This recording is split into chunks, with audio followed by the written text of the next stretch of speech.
வணக்கம். இன்று மே 3 ஞாயிற்றுக்கிழமை. ஐக்கிய அரபு அமீரகத்தின் முக்கிய செய்திகளை இப்போது பார்க்கலாம். அமீரகத்தில் இன்று முதல் புதிய வேலை அனுமதி ஒர்க் பெர்மிட் விண்ணப்பங்களை பரிசீலிக்க AI மற்றும் ரோபோட்டிக்ஸ் தொழில்நுட்பம் அறிமுகம் செய்யப்பட்டுள்ளது. இதன் மூலம் தகுதியான பணியாளர்கள் மிக வேகமாகவும் துல்லியமாகவும் தேர்வு செய்யப்படுவார்கள்.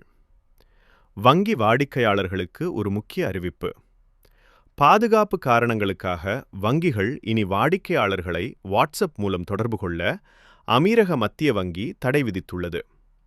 அதிகாரப்பூர்வ செயலிகள் அல்லது SMSகளை மட்டுமே கவனியுங்கள். அபுதாபியில் நாளை தொடங்கும் make it in the Emirates மாநாட்டிற்காக $272 மில்லியன் நிதி திட்டத்தை அரசு அறிவித்துள்ளது.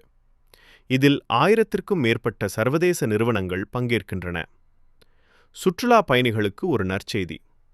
அமீரகம் வரும் சுற்றுலா பயணிகள் இனி எளிதாக டிஜிட்டல் வங்கி கணக்குகளை தொடங்கலாம். அதே சமயம் துபாய் குளோபல் வில்லேஜ் வரும் மே 10ஆம் தேதியுடன் இந்த சீசனை நிறைவு செய்கிறது. கிரிக்கெட்டில் இன்று ஓமன் அணிக்கு எதிராக அமீரக அணி மோதுகிறது. வானிலையை பொறுத்தவரை இன்று வெயில் அதிகமாகவும் வறண்ட சூழலும் காணப்படும் என அறிவிக்கப்பட்டுள்ளது. இதுபோன்ற உடனுக்குடன் செய்திகளை தெரிந்து கொள்ள தொடர்ந்து இணைந்திருங்கள். இது உங்கள் வணக்கம் துபாய்.